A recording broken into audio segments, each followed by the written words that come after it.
Hello everybody, welcome to civil services study practice set number 153 लगाते हैं। 153वां test है यूपी पीसीएस के लिए। चलिए स्टार्ट करते हैं। 20 इंपॉर्टेंट टेस्ट है और प्रश्नों का स्तर है बिल्कुल यूपी पीसीएस के माफिक। ठीक है, अच्छे से प्रैक्टिस करना। 3 सेकंड का समय मिलेगा अपना भी सोचना कि आंसर क्या होगा। चलिए, तो प्रश्न क्रमांक संख्या 1 का उत्तर दीजिए। तो निम्नलिखित में से किस एक राज्य में राष्ट्रीय उद्यानों की संख्या सर्वाधिक है? बताइए कहाँ पर राष्ट्रीय उद्यान या नेशनल पार्क सबसे अधिक है? इनमें कहाँ पर है? मध्य प्रदेश में ही है। तो देखिए, मध्य प्रदेश में, उसके बाद केरल था ऑप्शन में, असम था, पश्चिम बंगाल था। तो मध्य प्रदेश में सर्वाधिक है। कुछ इम्पोर्टेंट जो पूछे जाते हैं। बांधवगढ़ मध्य प्रदेश में है। मांडला प्लांट फॉसिल मध्य प्रदेश में। कान्हा मध्य प्रदेश में।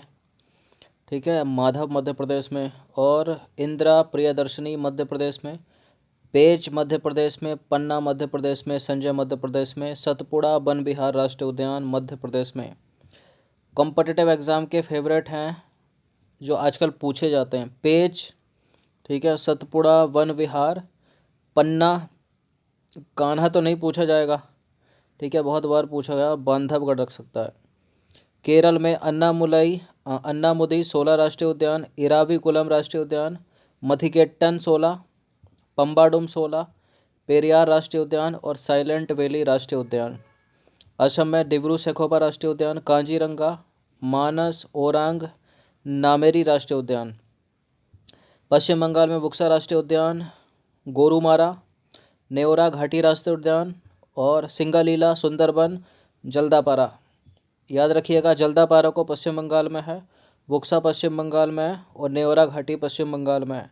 याद रखना आपको नामेरी, मानस और ओरांग। कांजीरंगा तो रहा पूछने से। अब क्वेश्चन नंबर 2 पर आ जाइए। निम्नलिखित में से कौन से राष्ट्रीय उद्यान में हंगुल यानी कश्मीरी स्टैग पाए जाते हैं? सलीम अली जम्मू कश्मीर में, हेमिस लद्दाख में, किश्तवाड़ जम्मू कश्मीर में, डचीगम जम्मू कश्मीर में। तो कश्मीरी स्टैग पाया जाता है डचीगम में। ऑप्शन नंबर डी है इसका आंसर। तो डचीगम जम्मू कश्मीर में अवस्थित एकमात्र राष्ट्रीय उद्यान है जहां कश्मीरी स्टैग यानी हंगुल पाया जाता है। बात करें हेमिस हाई राष्ट्रीय उद्यान की, तो यह है केंद्र शासित प्रदेश लद्दाख में। लद्दाख कहाँ है? जम्मू कश्मीर के पूरब में। और भारत का सबसे बड़ा राष्ट्रीय उद्यान है ये एरिया वाइज। सलीम अली राष्ट्रीय उद्यान की बात करें तो सलीम अली राष्ट्रीय उद्यान जम्मू कश्मीर के श्रीनगर डिस्ट्रिक्ट में स्थित है और इसे सिटी फॉरेस्ट राष्ट्रीय उद्यान भी कहा जाता है। यह मोनाल पक्षी का आवास क्षेत्र है, सलीम अली राष्ट्रीय उद्यान। किश्तवाड़ राष्ट्रीय उद्यान की बात करें तो किश्तवाड़ राष्ट्रीय उद्यान जम्मू कश्मीर के किश्तवाड़ जिले में अवस्थित है। ठीक है, क्वेश्चन नंबर 3 पर आ जाइए। निम्नलिखित में से कौन सा राष्ट्रीय उद्यान यूनेस्को की जैव मंडल आगार की सूची में सम्मिलित है? इनमें यूनेस्को की जैव मंडल आगार की सूची में कौन सा सम्मिलित है? नोक्रेक रिज राष्ट्रीय उद्यान। Option number A. Dibru Saikhowa नहीं है, डिब्रू सैखोवा नहीं है।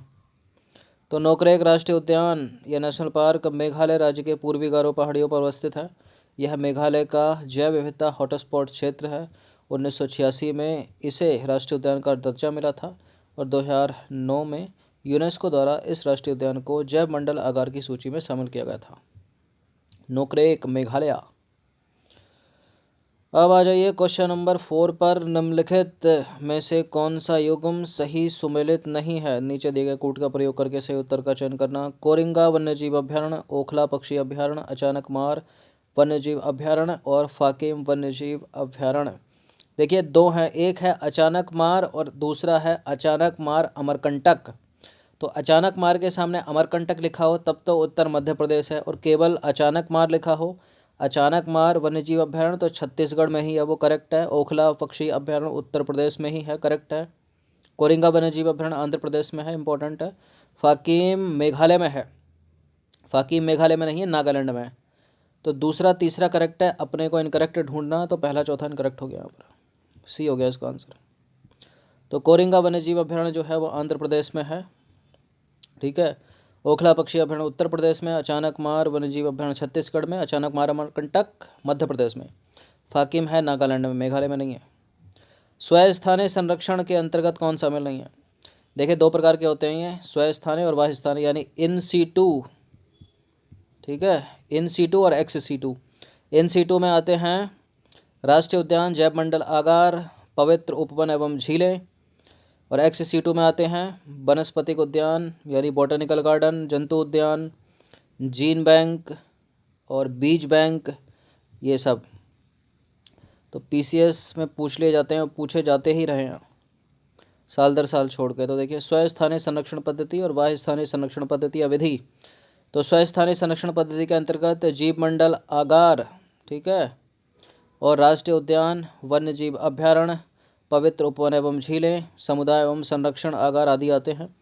और XC2 कंजर्वेशन के अंतर्गत आते हैं वनस्पति एवं जीवों का संरक्षण उनके प्राकृतिक स्थान के बजाय। होता क्या इसमें देखिए, सुन लीजिए डेफिनेशन। इसके अंतर्गत या इसके तहत वनस्पति एवं जीवों का संरक्षण उनके प्राकृतिक स्थान, जो मतलब उनके नेचुरल हैबिटाट के स्थान पर जो है कृत्रिम मतलब आर्टिफिशियल जो बनाया जाता है मानव के द्वारा, उसमें अथवा मानव निर्मित भौगोलिक परिवेश में किया जाता है। इसके अंतर्गत आते हैं बीज बैंक, मतलब सीड बैंक के लिए एक ऐसा एटमॉस्फेयर तैयार किया जाता है मानव द्वारा, उसमें रखा जाता है बीज बैंक, ताकि बीजों का लंबे समय तक जो है सुरक्षित उनको रखा जा सके। वनस्पतिक उद्यान, बॉटनिकल गार्डन इसमें आते हैं, और वृक्ष उद्यान आते हैं, जंतु उद्यान आते हैं, चिड़ियाघर आते हैं, निम्न तापीय संरक्षण आते हैं, और जीन बैंक। तो जीन बैंक और सीड बैंक यानी बीज बैंक दोनों के दोनों XC2 कंजर्वेशन के अंतर्गत हैं, याद रखना। क्वेश्चन नंबर 6 पर आ जाइए। निम्नलिखित में से कौन सा कथन सही है? जीव जंतुओं और वनस्पतियों को उनके आवास में संरक्षण, उनके आवास में संरक्षण यानी प्राकृतिक आवास में संरक्षण स्वस्थानीय संरक्षण कहलाता है। बिल्कुल करेक्ट है। अगर यहाँ लिखा होता कि कृत्रिम परिवेश में रखना स्वस्थानीय कहलाता तो गलत है, क्योंकि वो तो XC2 हो गया ना, कृत्रिम परिवेश वाला, इसलिए पहला वाला सही है। स्वस्थानीय संरक्षण विधि बाह्य स्थानीय संरक्षण विधि की अपेक्षा जटिल और महंगी है। नहीं, जब प्राकृतिक परिवेश है तो खर्चा कुछ है ही नहीं, तो सस्ती हो गई ना। अब तुम जीन के लिए जीन बैंक बनाओगे, सीड बैंक बनाओगे, ठीक है, तो उसके हिसाब से एटमॉस्फेयर देना पड़ेगा, ग्लास का बड़ा सा वेयर हाउस बनाना पड़ेगा, ठीक है, तो ये महंगा, तो गलत, मतलब करेक्ट पहले ही है केवल यहाँ पर। तो जीव जंतुओं एवं वनस्पतियों को उनके प्राकृतिक आवास में संरक्षण स्वस्थानीय तथा प्राकृतिक आवास के बाहर संरक्षण बाह्य स्थानीय संरक्षण कहलाता है। चूँकि स्वस्थानीय विधि के अंतर्गत जीवों एवं वनस्पतियों को कहीं अन्य नहीं ले जाया जाता, उनका जो प्राकृतिक आवास है उसी में रखा जाता है, इसलिए वो सस्ती होती है और सरल है। क्वेश्चन नंबर 7 पर आ जाइए। निम्नलिखित युग्मों में से कौन से युग्म सही सुमेलित है? नीचे दिए गए कूट का प्रयोग करके सही उत्तर का चयन करना। पक्षी अभ्यारण्य और दूसरी तरफ है राज्य एवं समीपवर्ती नगर। बेदाथंगल पक्षी विहार कहाँ पर है? चिल्का झील कहाँ पर है? सुल्तानपुर पक्षी विहार कहाँ पर है? और घाना पक्षी विहार कहाँ पर है, बताइए। देखिए चिल्का झील तो पता ही होगा सबको, उड़ीसा में है, तो करेक्ट है ये वाला। सुल्तानपुर पक्षी विहार गुरुग्राम हरियाणा, ये भी सही है।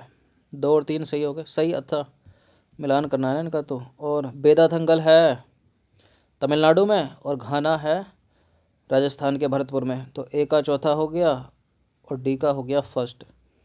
ए का चौथा हो गया और डी का हो गया फर्स्ट। ए का चौथा, डी का हो गया फर्स्ट, बी का 2, सी का 3। तो बेदाथंगल पक्षी विहार जो है कांचीपुरम में तमिलनाडु के। चिल्का झील जो है पुरी के पास है उड़ीसा में, फेमस फॉर लेजर फ्लेमिंगस, ठीक है। ब्रैकिस वाटर लगून है, खारे पानी की झील है चिल्का। न केवल भारत की सबसे बड़ी अपितु एशिया की भी सबसे बड़ी है। विश्व की है क्या? नहीं, विश्व की नहीं है। विश्व की कौन सी है फिर, जरा कमेंट करो तो। गुरुग्राम के हरियाणा में है सुल्तानपुर पक्षी विहार, ठीक है। और घाना पक्षी विहार कहाँ पर है? यह है राजस्थान के भरतपुर में। जरा कमेंट करिए विश्व की सबसे बड़ी खारे पानी की झील कौन सी है। क्वेश्चन नंबर 8 पर आ जाइए। निम्नलिखित में से, छोड़ो मत करो, कैस्पियन सागर है। निम्नलिखित में से कौन सी एक सबसे बड़ी संसदीय समिति है? सबसे बड़ी संसदीय समिति है प्राक्कलन समिति। 300 के 300 सदस्य लोकसभा के। लोकलेखा समिति में होते हैं 22 सदस्य, 15 लोकसभा के, 7 राज्यसभा के। सरकारी उपक्रम समिति में भी 22 सदस्य होते हैं, 15 लोकसभा के और 7 होते हैं राज्यसभा के। जो याचिका समिति होती है वो लोकसभा में भी होती है और राज्यसभा में भी होती है। लोकसभा में होती है तो 15 मेंबर होते हैं, राज्यसभा में होती है तो 10 मेंबर होते हैं। टोटल करोगे तो 25 ही बैठेगा। प्राक्कलन समिति में 30 होते हैं, ठीक है, पढ़ लेना इसको। क्वेश्चन नंबर 9 पर आ जाइए। लोकसभा और राज्यसभा की समान शक्तियाँ किस क्षेत्र में है? नई अखिल भारतीय सेवाएं गठित करने में, गलत, इसमें तो राज्यसभा की है केवल। राष्ट्र हित में राज्य सूची के विषय में कानून बनाना है, ये भी राज्यसभा की है। कटौती प्रस्ताव प्रस्तुत करना है, केवल लोकसभा की है। संविधान में संशोधन करना है, दोनों सदस्यों को, ठीक है, लोकसभा और राज्यसभा दोनों सदनों की आवश्यकता होगी। तो देखिए, संविधान में संशोधन करने के लिए संसद के दोनों सदनों की शक्ति समान है, दोनों सदनों द्वारा पारित होने पर ही संविधान संशोधन माना जाएगा, अन्यथा नहीं। इसलिए इसमें संयुक्त बैठक का प्रावधान नहीं है। संयुक्त बैठक का प्रावधान साधारण विधेयक में है, इसे भारत के राष्ट्रपति पुनर्विचार के लिए नहीं लौटा सकते। अखिल भारतीय सेवाओं की बात करें तो अनुच्छेद 312 में इसका उपबंध है। और राष्ट्र हित में अगर राज्य सूची पर कानून बनाना है तो राज्यसभा का विशेषाधिकार है, वो अनुच्छेद 249 में है। अनुदान की मांग पर कटौती प्रस्ताव जो है वो लोकसभा में है केवल। चलिए, प्रश्न क्रमांक संख्या 10 पर आ जाइए। निम्नलिखित में से किसके संबंध में संसदीय समिति का गठन नहीं किया गया है अभी तक? अनुसूचित जाति अनुसूचित जनजाति कल्याण के लिए किया गया है, महिला सशक्तिकरण के लिए, यानी कितनी बन गई होंगी। विशेषाधिकार समिति के लिए भी किया गया है। अल्पसंख्यकों के कल्याण से संबंधित कोई समिति अभी तक नहीं बनी है, ठीक है। तो अल्पसंख्यकों के कल्याण से संबंधित किसी समिति का गठन अब तक नहीं किया गया है। क्वेश्चन नंबर 11 पर आ जाइए। संसद के पटल पर किसी मंत्री के द्वारा की गई वचनबद्धता की परिपूर्णता हो गई है अथवा नहीं, इसका निर्णय किया जाएगा। कैसे किया जाएगा बताइए, कैसे किया जाएगा? लोक आश्वासन समिति के द्वारा या फिर संबंधित मंत्रालय के कार्यों से संबंधित प्रवर समिति द्वारा? देखिए, लोक आश्वासन समिति द्वारा किया जाएगा। तो लोक या सरकारी आश्वासन समिति जांच एवं नियंत्रण के लिए संसद की स्थायी समिति है। यह समिति मंत्रियों द्वारा सदन में समय समय पर दिए गए आश्वासनों, वचनों एवं प्रतिज्ञाओं की जांच करती है और किस पर कितना क्रियान्वयन हुआ है इस पर प्रतिवेदन देती है। क्वेश्चन नंबर 12 पर आ जाइए। संसद राज्य सूची के विषय पर विधि बना सकता है, इंपॉर्टेंट है प्रश्न। विधि बना सकता है कब? यदि राज्यसभा 2/3 बहुमत से ऐसा संकल्प पारित करे जिसमें कि राज्य का विचाराधीन विषय राष्ट्र हित का हो। सी। तो संविधान के अनुच्छेद 249 के तहत राज्यसभा यदि उपस्थित और मत देने वाले सदस्यों के कम से कम 2/3 मेजॉरिटी से संकल्प पारित करती है कि राष्ट्र हित में यह आवश्यक या समीचीन है, तो संसद भारत के संपूर्ण भाग या उसके किसी भाग के लिए कानून बना सकती है। इस विधि की अवधि जो है वो 1 वर्ष की होती है। इस तरह का जो कानून बनाया गया होता है। क्वेश्चन नंबर 13 पर आ जाइए। अंतर्राष्ट्रीय संधियों को भारत के किसी भाग अथवा पूरे भारत में लागू करना है तो संसद कोई भी कानून बना सकती है, सभी राज्यों की सहमति से, गलत, संबंधित राज्य की सहमति से, गलत, अंतर्राष्ट्रीय संधि की बात हो रही है, बिना किसी राज्य की सहमति से।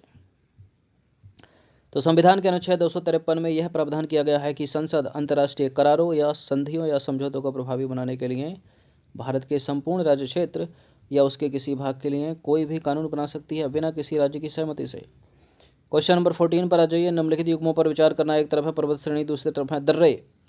बृहत हिमालय, फोटुला, पीर पंजाल, खारदुंगल, जास्कर, बनिहाल, बताइए कौन सा सम्मिलित नहीं है? देखिए, पीर पंजाल का सुमेल होना चाहिए बनिहाल से, जास्कर का होना चाहिए फोटुला से, तो इसमें तो कोई भी सुमेलित नहीं है। 1 2 3 सारे के सारे असुमेलित हैं, मतलब सुमेलित नहीं है। तो देखिए, गलत सुमेल है सबका। पर्वत श्रेणी है, दर्रे हैं, जोजिला दर्रा है बृहत हिमालय में, बनिहाल दर्रा है पीर पंजाल में, और जास्कर है फोटुला में। बात करें फोटुला की तो फोटुला दर्रा जो है लद्दाख श्रेणी में है देखा जाए तो। क्वेश्चन नंबर 15 पर आ जाइए। निम्नलिखित विशेषताओं पर विचार करना है। किसी एक जनजाति की बात हो रही है, इनमें से क्या क्या है? यह जनजाति ऋतु प्रवास करती है, खाना बदोश है, गर्मियों के दिनों में ऊंचाई पर चले जाते हैं, जब सर्दियां लौट कर आती हैं तो घाटियों में वापस आ जाते हैं। कौन है ये? हैं भोटिया, उत्तराखंड के। तो देखिए, उपरोक्त विशेषताएं उत्तराखंड में निवास करने वाली भोटिया जनजाति से संबंधित हैं।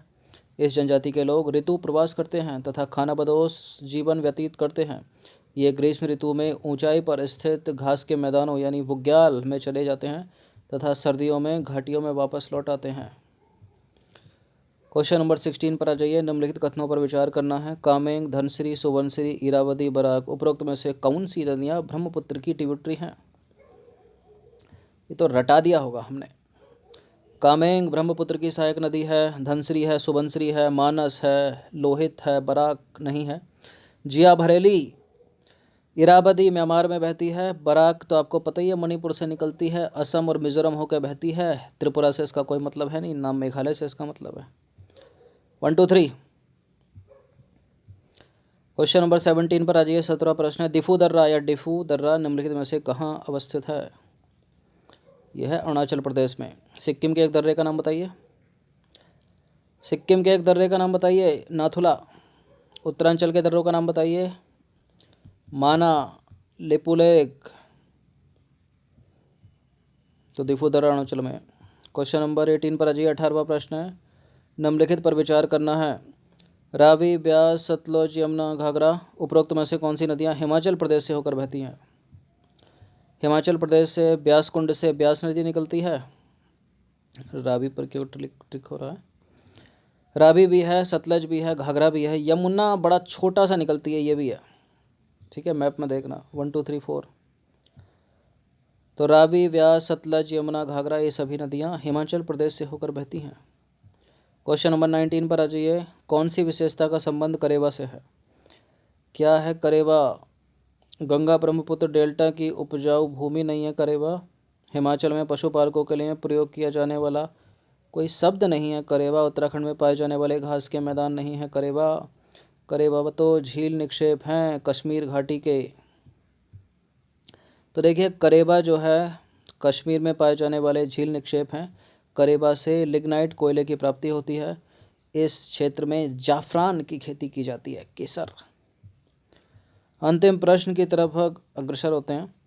उत्तरी अमेरिका की नदियों में निम्नलिखित में से किस नदी द्रोणी क्षेत्र को कपास की पेटी यानी कॉटन बेल्ट नाम से जाना जाता है? सेंट लॉरेंस नहीं है, कोलंबिया नहीं है, कोलोराडो नहीं है, मिसिसिपी ऑप्शन नंबर ए।